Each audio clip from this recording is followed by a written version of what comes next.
Gilgal-Raphaim is situated in the Golden Heights, 50 miles from Damascus and 18 miles from the Sea of Galilee.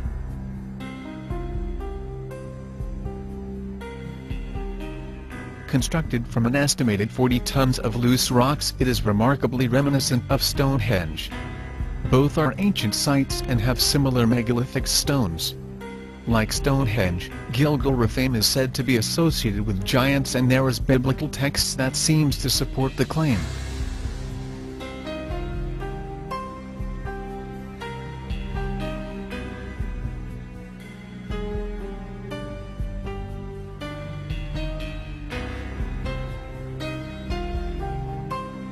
Israeli archaeologist Daniel Herman is investigating a recently opened grave. This is a tomb of someone, obviously a very powerful man. Look at the size of the stone slabs used. This must have taken an enormous amount of time and effort to construct.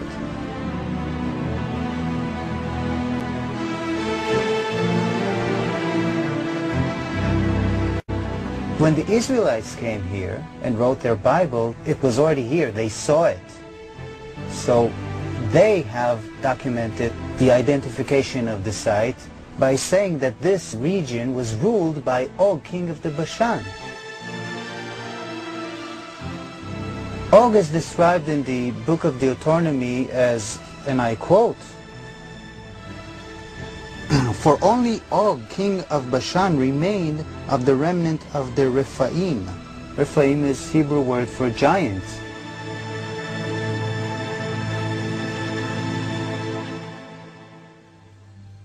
Once again we see megaliths and legends telling the same story. They all point to an ancient civilization more than 12,000 years ago. They tell of giants, human sacrifice and astronomy. I am convinced there is a thread of truth running through these places and legends, and are woven into the Genesis chapter 6 narrative, early Jewish writings and many ancient texts. These structures and legends are spread over the entire earth. They are all duplicates of the Giza Plateau, the original pyramids of Seth, intended to be a sign and witness of the one true God. All of these legends tell of a great flood destroying man, except for a few who survived in a boat and repopulated the world. In the course of studying ancient Egypt, it became evident that some of the pharaohs and royalty had oblong skulls. Could this be the remnant of the giants? The Discovery Channel reconstructed the face of Tutankhamun and Nefertiti and completely ignored their skulls. Why was something so obvious ignored? These skulls don't fit into their evolutional theories, so they simply ignored them. In comparison, the skulls are closer to the Neanderthal than Homo sapiens. Final secrets revealed. The Golden Pharaoh lives The on. Egyptian boy King Tutankhamun was artificially brought to life by the Discovery Channel. They completely ignored his oblong skull and altered it to look more modern. The last photo is an X-ray of his real skull. This video clip is from the Discovery Channel documentary called Resurrecting Nefertiti. Just like the Tutankhamun video clip, the skull was altered to look more like a modern head. There wasn't a single word about the oblong skull. Discovery Channel is a strong supporter of the theory of evolution. They will filter out any artifact which suggests a different theory, just by ignoring it.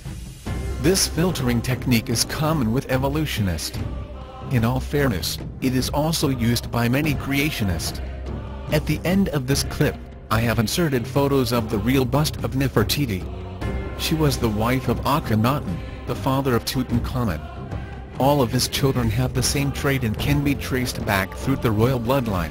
The Nephilim had huge oblong skulls and gigantic brains, which accounted for their advanced knowledge. After the flood, the remnant of the giants were determined to carry on the practice of bending the head, in attempts to duplicate their traits. We know that many men and women worship these giants as gods. Ancient Mayans credited Kukulkan for their knowledge of astronomy. He was a giant all-knowing god, and bore no resemblance to his own dark-skinned people. The Maya described Kukulkan as a tall Caucasian man with long flowing silky white hair and beard and blazing deep blue eyes. He was said to have an elongated skull, and in fact, the Mayan women used to strap boards onto their infants' developing skulls to elongate the skull, and we have artifacts of this nature. The Mayan mothers would band the heads of certain infants, those of royal bloodline or destined to be priest, to emulate Kukulkan's oblong skull. It was Kukulkan who taught this practice in order to carry on his traits. The same story is true with the Incas and their giant gods. The story of the Aztecs is an exact duplicate of the Mayans, except the god was named Quetzalcoatl, and just like Kukulkan, he was tall, had white skin, blue eyes, and long hair. Jewish legends suggest that Nimrod was angered at God for destroying the giants. He found writings and structures of the Nephilim and wanted to re-establish their power. Some scholars have suggested he was the first pharaoh, who is called Narmer.